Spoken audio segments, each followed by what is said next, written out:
The automatic doors of Harbortown Market slid open with a tired hiss. The kind that seemed to echo Emma Reed's entire life these days, overworked, stretched thin, and barely holding on. The evening air was cold, but inside the store, the warm, fluorescent lights washed over her like a false sense of comfort.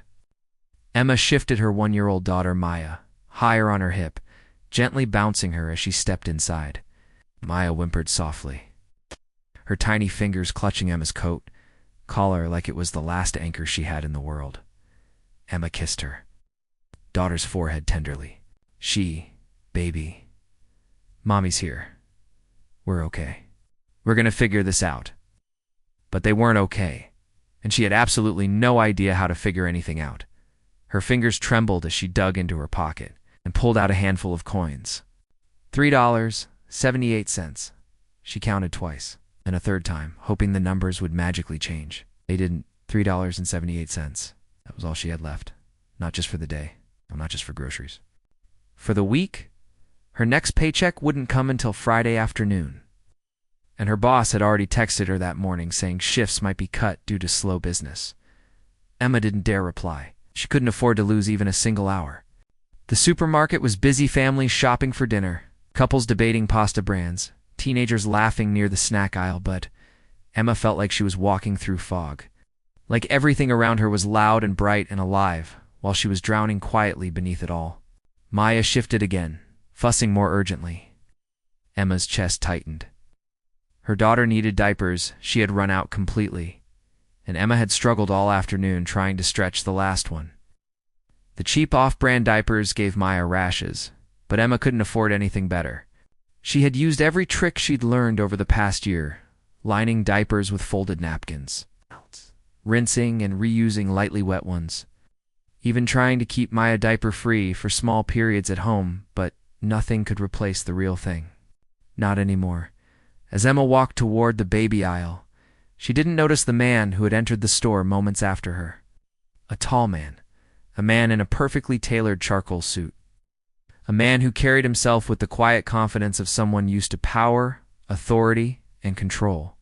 A man named Jonathan Blake, CEO of Blake Industries, one of the most influential logistics companies in the state. But tonight, he didn't look like a CEO. He looked like a man deep in thought. A man whose life had become a series of empty victories. Deals closed. Contracts won. Profits doubled. Yet nothing filled the hollow feeling that lived inside his perfectly measured, perfectly structured world. Jonathan had simply stopped by the store to grab a bottle of antacid for the gnawing pain in his stomach. He told himself it was stress. His doctor said it was loneliness. He ignored both explanations. But he didn't ignore Emma Dot from across the aisle. He saw her struggling with the weight of her child, fumbling with her small purse, glancing at price tags as though each number was another mountain she had to climb. Her coat was worn, her shoes slightly scuffed, her hair pulled into a messy bun that spoke more of exhaustion than style. Yet there was something about her, something in the way she held the little girl so lovingly despite her own visible weariness that made Jonathan pause. Something pulled him toward her, not in attraction, not in pity, recognition. He had seen that expression before on his mother's face when he was a boy and she worked 2 jobs after his father died. He had seen that same fierce determination in her eyes when she pretended they were fine, even when the fridge was empty and the electricity had been cut off twice in 1 month. Jonathan drifted into the baby aisle, pretending to browse. Emma didn't notice him. Her entire world was focused on the price tags in front of her. She picked up a small pack of diapers, flipped it over and closed her eyes. $6.49. Too much. Far too much. Her throat tightened. She lifted a cheaper pack, much cheaper, and also known to leak, at $4.99. Still too much. Her eyes stung. Not here, not in public, not in front of Maya. But her hands shook as she placed the pack into her basket anyway. Maya needed them. That was it. Jonathan watched silently, his jaw tightening slightly. He knew enough about people, both the powerful and the struggling, to recognize someone at their breaking point. Emma walked toward the front of the store. Shoulders rounded, chest tight. Jonathan followed at a respectful distance, still unsure why he cared so much, still unsure why he couldn't look away. At the checkout counter, Emma placed the diapers on the counter, along with a small jar of baby food she had hoped to buy. The cashier scanned them, uninterested. "That'll be $6.98, the cashier said without emotion. Emma swallowed, hard. Her fingers opened slowly, revealing the coins in her palm. She counted aloud softly, desperately trying to make the numbers fit. $3.78. The cashier blew gum bubbles as she waited, visibly impatient. Emma's cheeks flushed. She felt everyone watching, felt the judgment, the pity, the silent whispers. I'm sorry, Emma said, her voice cracking. I can't cover all of it. Just the diapers, please. The cashier rescanned, chewing loudly. $4.99. Emma exhaled, relieved until she counted again. $3.78. Still short. Maya whimpered. The sound broke something inside Emma, something she had tried so desperately to protect. I'm sorry, she whispered, her hands trembling as she picked up the diapers. I can't take them. She placed the diapers back onto the counter, her chest burning with humiliation. And that was when Jonathan stepped forward. A shadow fell gently beside her. A calm, deep voice spoke softly. Is there a problem here? Emma froze. She turned slightly and saw him, a tall man with kind eyes in a suit that probably cost more than her monthly rent. No, she said quickly, almost too quickly. Everything's fine. We're fine. We don't need anything. Her pride stood taller than her circumstances, but Jonathan saw past it. He recognized the fear, the exhaustion, the quiet desperation she was trying so desperately to hide. He gave a small, respectful nod. I understand, Jonathan said gently. But please, let me help. Emma's throat tightened. No, we don't take charity. Jonathan didn't flinch. It's not charity, he said, voice steady. Think of it as an investment in your daughter's comfort. You can repay me someday if you want. Emma hesitated. Anna, Maya cried softly against her shoulder. Jonathan lifted his hand, slightly not touching, not reaching, just offering. Please, he said, sincerity filling every word. Let me do this. Not because you owe me anything, but because sometimes people need help, and there's no shame in that. Emma's eyes filled. She looked at Maya, then at the diapers, then at her empty palm full of coins, and slowly, very slowly, she nodded.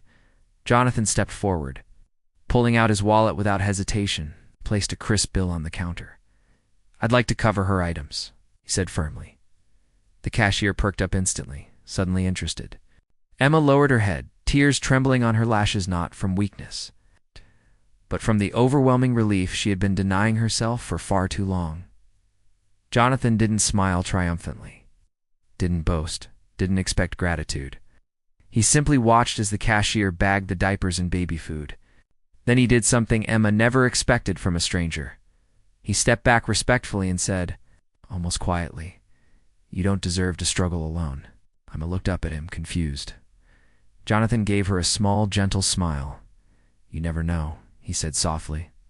Sometimes the people standing behind you are the ones who care the most. Emma clutched Maya closer, her heart trembling. She didn't know who this man was. She didn't know why he helped. She didn't know why his voice felt like safety. But she would soon, very soon, because the man who just paid for her daughter's diapers was not just a kind stranger. He was a CEO worth hundreds of millions, and Emma's life was about to change forever. Emma stepped out of the supermarket, the automatic doors sliding shut behind her with a soft whoosh. In her hands was the small plastic bag containing the diapers. Baby food, the items she had been unable to afford only moments before. The cold evening air brushed against her cheeks, but the chill she felt wasn't from the weather. It was from something deeper, something unsettling, the unfamiliar feeling of being helped. She adjusted Maya on her hip, kissing her daughter's forehead as Maya whimpered softly, tired from the long day. Emma began walking toward the bus stop across the lot, her steps slow and uneven. Her mind a whirlwind of questions she didn't know how to answer. Who was that man? Why did he help her? Why did he look at her that way with compassion instead of pity? And why did she feel like she had seen him before? She dismissed the thought. Rich people lived in a different world. Their faces were familiar only because they were the kind she saw on billboards ads, or passing by in expensive cars that never stopped long enough for her to look closely. Emma held Maya closer. "Don't worry, baby," she whispered. "Out. We'll be okay. Mommy always figures it out." But she didn't feel okay. Her pride stung. Her heart felt heavy. And beneath it all was something even more dangerous. Hope. Hope was a luxury she couldn't afford. Hope disappointed people like her. Hope was a trap. She blinked hard and kept walking, but the CEO behind her wasn't done yet. Jonathan. Blake watched Emma walk out of the store through the front window. The bag in her hand looked far too small for the weight she carried on her shoulders. Something about the way she walked, exhausted but determined, hit him harder than he expected. He bought his antacid quickly and followed her outside. Not out of intrusion, but out of instinct. Something in him refused to just walk away as he stepped into the parking lot. He saw her standing at the bus stop, rocking her daughter gently as she waited. The streetlight above flickered intermittently, casting Emma in a mix of shadow and weak yellow glow. Jonathan paused, his breath catching in his chest. He didn't know her. He didn't know her story. He didn't know her struggles, but watching her stand there felt like watching his mother all over again. He approached carefully, not wanting to frighten her. "Excuse me," he said softly. Emma stiffened. She turned slowly, her eyes guarded, her expression defensive. Jonathan lifted his hands slightly, a gesture of peace. "I didn't mean to startle you," Emma swallowed. "You didn't," but her tone said otherwise. Jonathan hesitated, choosing his words carefully. "I just wanted to make sure you got everything you needed. Sometimes the cashier scans things wrong. Happens often." She blinked, surprised by the simple explanation. "We're okay," she said quietly. "Really, thank you again." For earlier, her voice was sincere, but distant. Jonathan felt it like a closed door. He nodded politely. Of course, he should have walked away. Any normal person would have. But something in him, a gentle instinct, a deeply buried longing, wouldn't let him. He stepped a bit closer, still keeping respectful distance. "If you don't mind me asking," he said slowly, "do you have a ride home? It's getting cold, and the bus looks like it's running late." "Huh?" Emma looked down the street. The bus was nowhere in sight. It was already dark. Maya was fussing more loudly, but Emma stiffened. "No, thank you. We'll wait. We're fine." Jonathan nodded again. "I understand." He said nothing else. He didn't push. He simply stepped back, just enough to show her he wouldn't cross her boundaries. But not enough to leave her alone in the dimly lit lot, Emma noticed. She didn't know why that mattered, but it did. When the bus finally arrived, she boarded quickly, grateful for the warmth inside. As the doors closed, she couldn't resist glancing through the window. Jonathan was still there, standing under the flickering streetlight, watching to make sure she got on safely. Not staring, not judging, just making sure her chest tightened unexpectedly. Why would a man like him care? Jonathan's world shifts. Jonathan didn't leave the parking lot immediately. He stood there for a moment, staring at the departing bus, feeling something stir inside him, something he hadn't felt in years. A sense of purpose, not business purpose, not money, not success, human purpose. He walked to his car slowly, his thoughts tangled. He hadn't intended to get involved in anyone's life. He didn't even know her name. He had meetings the next morning, legal documents to sign, a charity gala to attend. His schedule was packed. His life was orderly, predictable, calculated, but somehow, struggling young mother he'd met in a supermarket checkout line had shaken that order. He didn't like chaos. He didn't like uncertainty. But something told him this wasn't chaos. It wasn't a burden. It was a calling.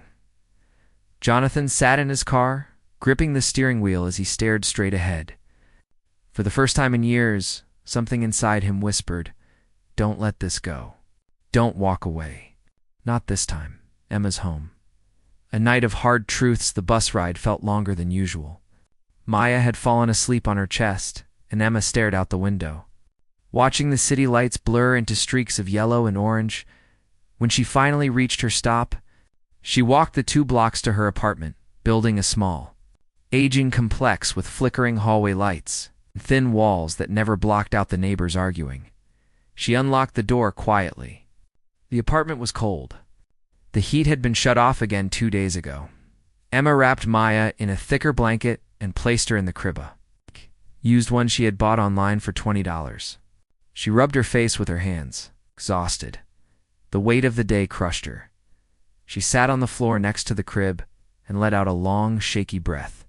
She pulled the diaper pack from the bag, her hands trembling as she opened it. Just having these made her feel like she could breathe again. She whispered softly, "Thank you," even though the man who helped her wasn't there to hear it. Then guilt hit her. She didn't even know his name. She didn't properly thank him. She rejected his offers twice.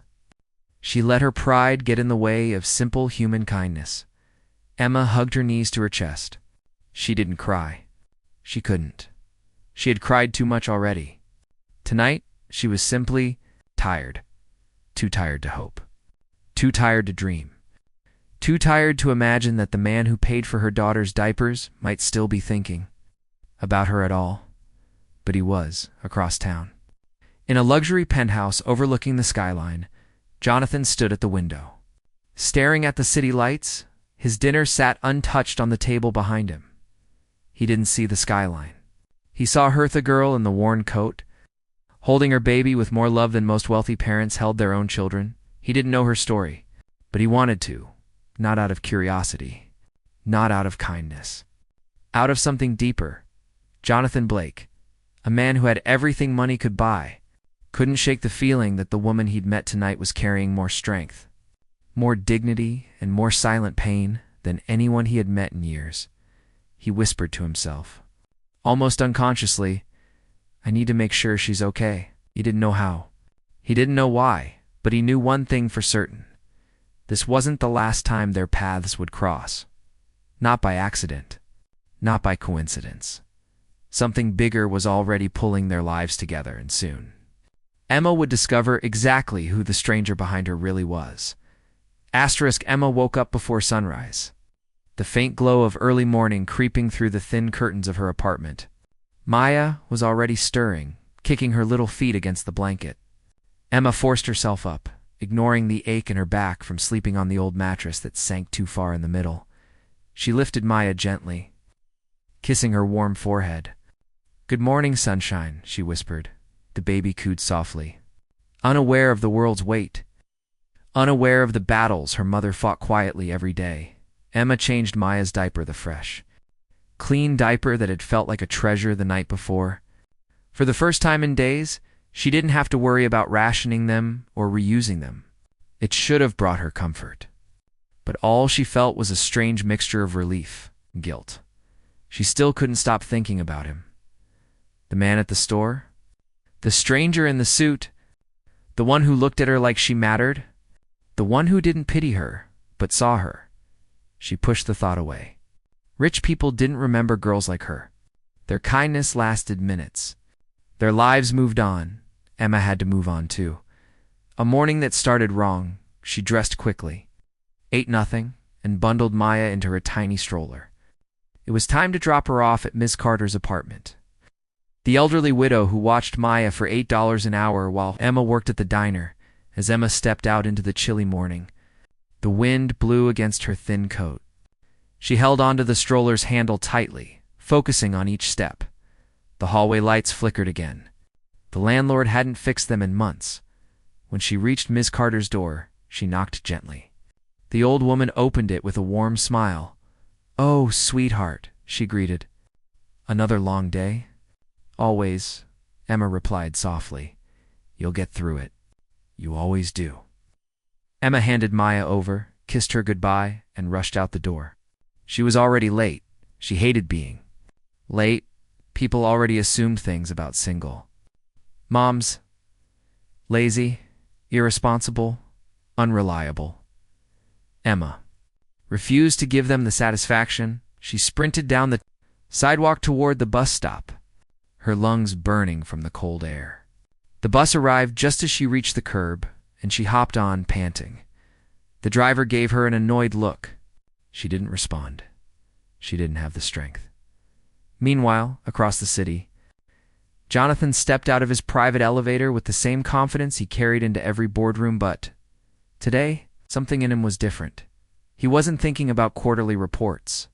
He wasn't thinking about mergers or investments. He wasn't thinking about the packed schedule his assistant had laid out. He was thinking about her. He sat in his office, tapping his pen against the oak desk, unable to focus. His assistant, Laura, noticed immediately. "Sir, is everything all right?" she asked. Jonathan looked up, blinking as if she had snapped him out of a trance.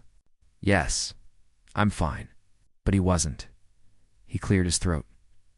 "Laura, I need you to gather the files on the new community outreach program, the one for single parents." Laura raised a brow. "Of course, sir. I didn't know you were personally overseeing that project." "I am now," he replied. There was something in his tone Laura hadn't heard in years, conviction mixed with something softer, purpose. Jonathan wasn't the kind of man who meddled in strangers' lives, but the encounter with the young mother lingered in his thoughts like a bruise he couldn't ignore. He couldn't shake the feeling that their meeting wasn't accidental. He felt pulled to her, drawn by something real, something raw. He didn't know her name. He didn't know her story, but he knew this. He wasn't done. The diner, where judgment. Livdima arrived at work breathless, cheeks flushed from the cold. The diner was already buzzing with early customers' construction. Workers grabbing breakfast before their shift, business people stopping for coffee. Retirees reading newspapers at the counter. Her manager, Denise, spotted her immediately. "You're late," she snapped. "Only 3 minutes," Emma said softly. 3 minutes is 3 minutes too many.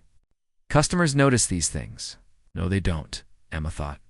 But she apologized anyway. She always apologized. Denise thrust a stack of menus into her arms. Table 4 is complaining. Table 2 wants refills. And Table 7 just arrived. Don't mess it up. Emma swallowed her frustration and got to work. She moved from table to table, taking orders with a forced smile, pouring coffee, wiping spills, navigating rude customers with practiced patience. She was used to being invisible, used to being treated like she didn't matter, used to swallowing her pride. Again and again. Around noon, the diner became chaotic. A group of wealthy businessmen entered loud, entitled, snapping their fingers for service. Emma approached their table with her notepad. "Good afternoon. What can I get for you?" One man looked her up and down with a smirk. "Get us a waitress who knows what she's doing," his friends laughed.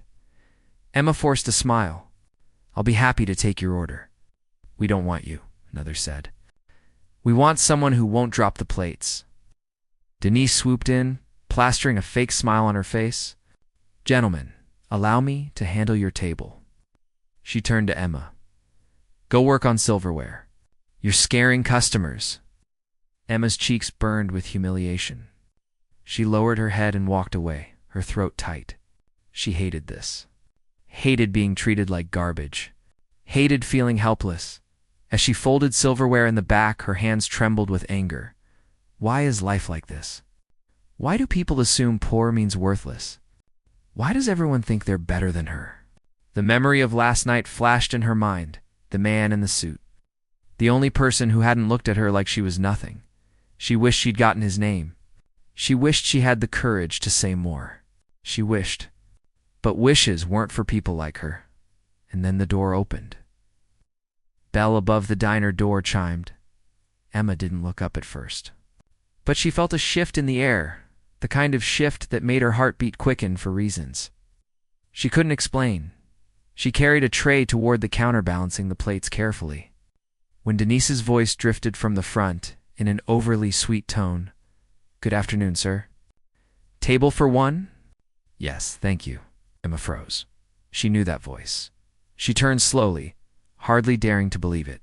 Standing near the entrance, in a charcoal suit, with calm eyes that took in the entire room, was the man from the supermarket.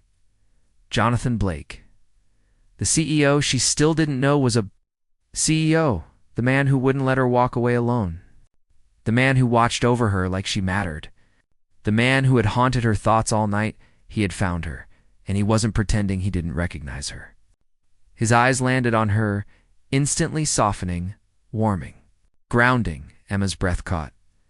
Jonathan spoke gently, almost as if he didn't want to startle her. "Hello again?" Emma's world stopped. Her hands shook. Her heart hammered. Her thoughts tangled. Why was he here? How did he find her? What did he want? Before she could speak, Denise stepped in front of her. Blocking the view, "Emma, go wipe table 6, she ordered. Jonathan's brows lifted slightly as he noticed how Emma shrank under her manager's sharp tone. Emma lowered her gaze and nodded, turning to leave, but Jonathan didn't look away.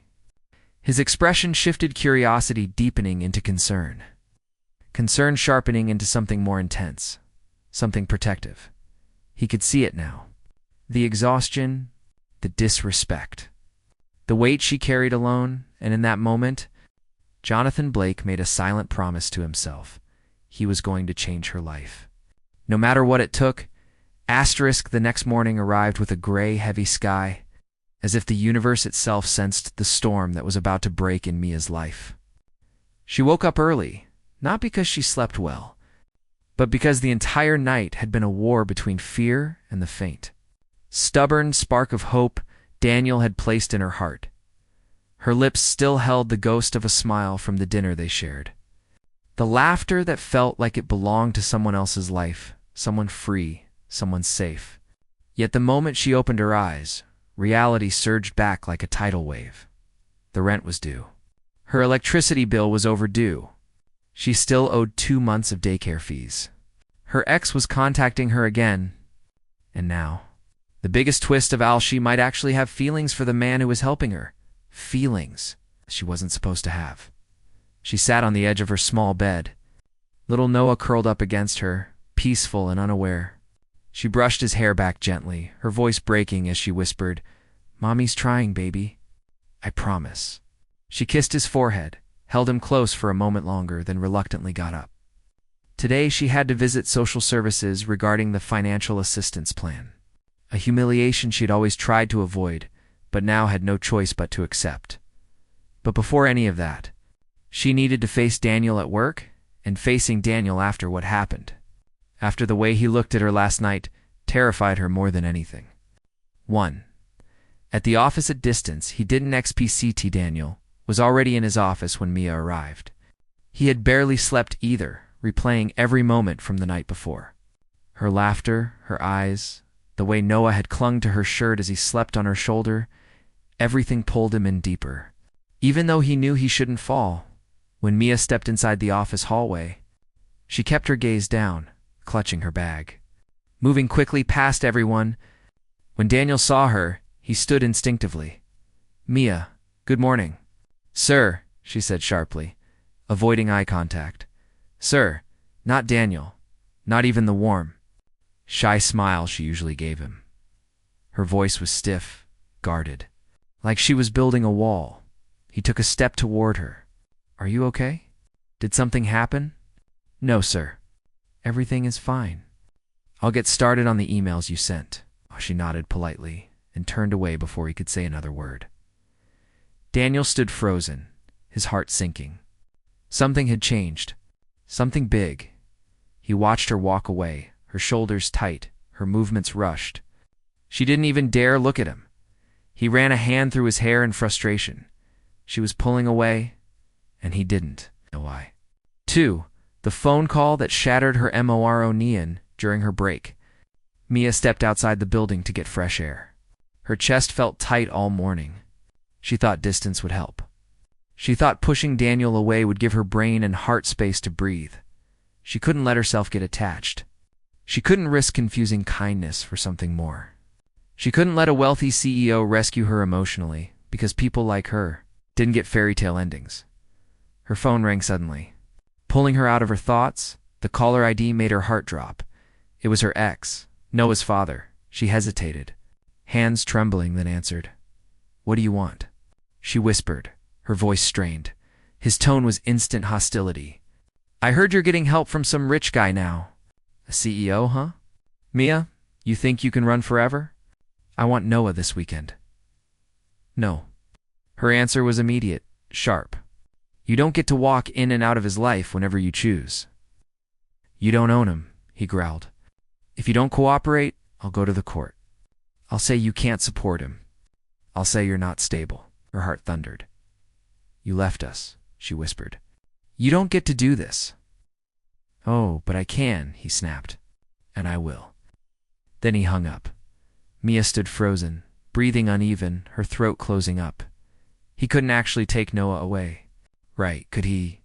Panic clawed through her chest. Her hands shook. So violently she dropped her phone. That's when someone gently picked it up. It was Daniel. Asterisk. His expression darkened at the sight of her trembling form. Mia, he said softly. Who called you? She shook her head quickly. It's nothing. I have to go back inside. Mia, he said more firmly this time, stepping in front of her, blocking her escape. Talk to me. But she couldn't.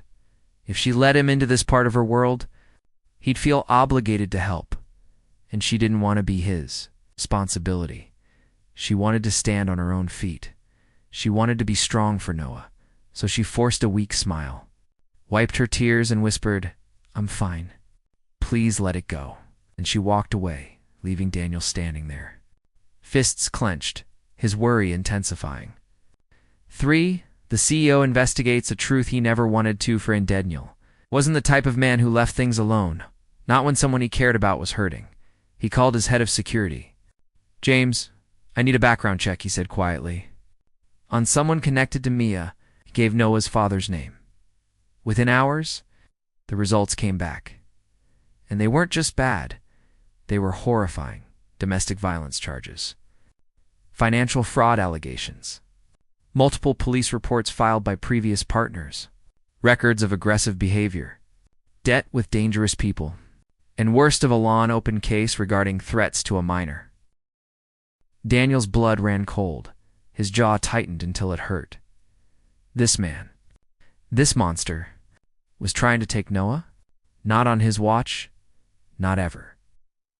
Daniel stared at the document on his screen, anger rising like wildfire in his chest. He swore under his breath, then he made a decision. He wasn't letting Mia fight this alone. Even if she tried pushing him away. 4. When secrets collide, Mia breaks DOW. By afternoon, Mia's stress had reached a breaking point.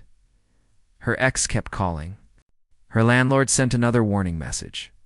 The daycare emailed, asking for the overdue fees. Her stomach was in knots. Her mind felt like it was crumbling. She held herself together until she reached the small break room. Then she fell apart. She sank into a chair, covered her face, and sobbed silently, shoulders shaking uncontrollably. She tried to wipe away the tears she didn't want anyone to see, but the flood wouldn't stop. When the door opened, she froze. Daniel stood there. He saw everything. He didn't say a word. He didn't try to talk. He didn't ask for explanations. Instead, he slowly walked to her, pulled out the chair beside her, and sat down, not touching her, not pressing her, just being there. After a long, aching minute, his voice came quietly, Mia. You don't have to go through this alone. Whatever it is, I'm here. Those words broke her completely. I'm trying so hard, she cried, her voice cracking. I'm trying to be strong, but everything's falling apart. I don't know how much more I can take. Daniel's heart shattered. He reached over slowly, giving her space to pull away if she wanted, but she did. Her hand trembled as he held it gently. Mia, he whispered, you're not alone anymore. I won't let anything happen to you or Noah. She closed her eyes tightly, tears falling again. Why are you being so kind to me? She whispered. Why do you care this much? Daniel swallowed hard, because he was falling for her. Because she woke something in him he hadn't felt in years. Because she deserved. The world had been given nothing but pain. But he couldn't say that. Not now, so he said the only thing he could. Because you deserve someone on your side. She held onto his hand like it was the only thing keeping her from drowning. 5. The unexpected visitor danger arrived like that evening after work. Daniel offered her a ride home again, but she refused politely. "Thank you.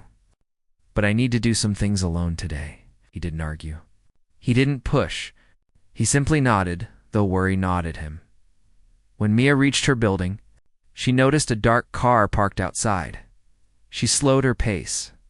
Her heart began to race. A figure stepped out of the car. Her ex. He looked furious, drunk, agitated Mia. He shouted, storming toward her. "We need to talk." She froze. "No," she whispered, backing up. "You need to leave." But he didn't leave. He grabbed her wrist roughly. "You think you're better than me now? You think you can keep my son away? You think some rich guy can protect you?" Mia's breath hitched. "Let me go. I'm taking Noah tonight." "No," she cried, struggling against his grip. Just then, a second car pulled up sharply. Daniel got out. His face turned to stone. When he saw the man's hand on her, he walked toward them slowly. Dangerously calm. "Let her go," her ex scoffed. "Who the hell are you? The man who's going to make sure you never come near her or Noah again." Mia's ex tightened his grip instead. Daniel stepped closer, and the look in his eyes shifted into something deadly. A man who would protect her at any cost. The air thickened. The tension snapped, and everything exploded. Asterisk. The parking lot lights flickered overhead as the tension coiled like a snake ready to strike. Mia's ex still had her wrist in a bruising grip. Daniel stood only a few steps away, every muscle in his body tight with controlled fury. For a long, terrible moment, no one moved. Then Daniel stepped forward. "Let her go," he said again. Voice low, steady, dangerous. Mia's ex sneered. "Or what? You think money makes you a hero? Stay out of this, CEO." Daniel's jaw clenched hard. "I'm not here as a CEO. I'm here because she's under my protection." Mia's ex laughed, the sound sharp and unhinged. "She doesn't need your protection. She needs to learn she can't keep Noah away from me." Mia screamed and pulled her arm back. "Let me go." Her ex yanked harder, and that was the last line Daniel needed to see crossed. He lunged forward, grabbed the man's arm, and ripped it away from Mia, with a force fueled by rage and fear. Her ex stumbled back. Daniel positioned himself between him and Mia, shielding her like a wall. "Touch her again," Daniel growled, "and you'll wish you hadn't." Mia backed away, shaking, tears filling her eyes. She pressed a hand to her chest, gasping for breath. Seeing her like that, small, terrified, trembling, ignited something primal in Daniel. Her ex spat at the ground. "You rich idiots think you own the world. You think she cares about you? She used me. She'll use you too." Before Daniel could react, the man swung at him, aiming for his jaw. Daniel dodged, grabbed his arm, and shoved him back. The man fell, hitting the ground hard. He got up again, furious, stumbling toward Daniel, but he stopped abruptly, eyes widening. A police car had pulled up. Red and blue lights bathed the entire scene. 2 officers stepped out. Daniel lifted his chin slightly. He had called them minutes earlier when he saw the situation escalating. "Sir, step away from him," one officer commanded, approaching Mia's ex. "We received reports of harassment and attempted child endangerment." Her ex shouted, "This is my family." "Not according to the records," the officer replied coldly. Daniel spoke calmly. "Check his background. You'll find multiple charges. I have copies if you need them." The officers exchanged glances. Her ex panicked. "This is a setup. You think you can just take my son?" "Mia," the officer asked gently, "do you feel unsafe?" Mia swallowed hard, nodding. "Yes, I need him to stay away from us." The officer turned back to the man. "That's enough for us." "Sir, turn around, no. You can't do this." He shouted, lunging toward Mia again, but the officers restrained him instantly, pushing him against the hood of the car and cuffing his wrists. His screams echoed through the parking lot as he was shoved into the back seat. Mia stood frozen, watching the door slam shut, Then everything went silent. 1. After the sirens faded, the police car drove away. Leaving only the echo of fading sirens behind, Mia leaned against the wall of her building, covering her face with both hands. She wasn't crying, not exactly. It was more like her entire body was shaking with the shock of everything that had just happened. Daniel approached her slowly, cautiously. "I'm sorry," she whispered, her voice trembling. I didn't want you involved in this." Daniel shook his head. "I'm glad I was involved. Mia. He could have hurt you." "I know," she breathed. "But I don't want to be someone who needs saving. I don't want you to feel responsible for me." "I don't feel responsible," he said softly. I feel he stopped, swallowing. She lifted her eyes to his. "Feel what?" Daniel took a step closer, close enough that he could see every tear trembling on her lashes. "I feel like losing you would break something in me." Her breath stilled. He continued, voice low, sincere, uncovering a truth he'd been holding back since the moment he met her. "I care about you, Mia, more than I should, more than I planned, more than you'll ever understand." Her lips parted, but no words came out. He looked down, as if afraid of her reaction. "I know your life has been filled with people who made promises and broke them. I know you've been left alone to carry more than anyone should ever have to. But I'm not here to save you, Mia." He looked up again, eyes shining with something raw and vulnerable. "I'm here because I choose you." Her heart slammed against her ribs. The night air felt too heavy, her pulse too loud, her emotions too tangled to process. I don't know if I deserve that," she whispered, voice breaking. Daniel gently touched her cheek, wiping a tear that escaped. "You deserve everything good this world has to offer." Her voice trembled. "I'm scared." "I know," Daniel whispered. "Me too." Inside her apartment, a moment of Tier 2 invited him upstairs, not because she wanted romance, not because of some dramatic impulse, but because she didn't want to be alone. Inside her tiny apartment, Noah slept peacefully in his small crib. The contrast between the chaos outside and the innocence inside almost made her collapse again. Daniel stood quietly near the doorway. Giving her space, she touched Noah's back gently, tears forming again. "He could have taken him," she whispered. "He really would have taken my baby." Daniel's chest tightened. "He walked to her slowly, Mia," he said softly. "I won't let that happen." She turned, dizzy with emotion. Why? Why do you care so much?" "You're a CEO. You have everything. You don't need a woman like me, with this much baggage." "Mia," he murmured, gently lifting her chin so she'd meet his gaze. "You're not baggage. You're strength. You're resilience. You're the woman who faced life alone, and still found a way to smile." Her eyes brimmed with tears. "You're the kind of woman people fall in love with." Her breath caught. He had said it. He had crossed the line.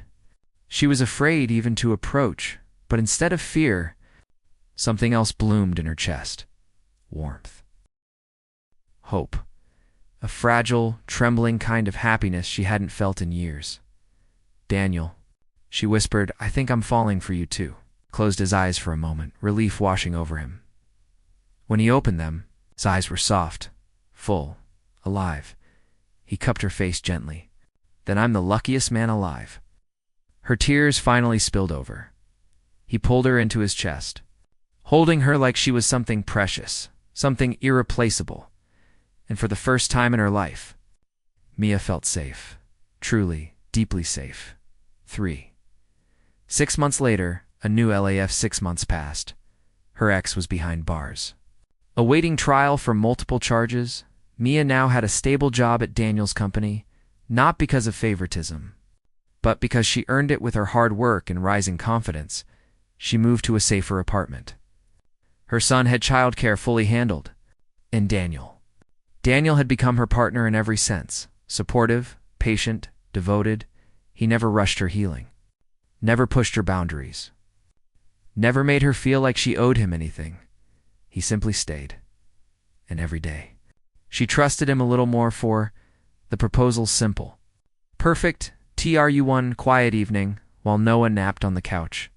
Mia found Daniel in the kitchen, preparing dinner awkwardly, chopping vegetables like he was fighting for his life. She laughed softly.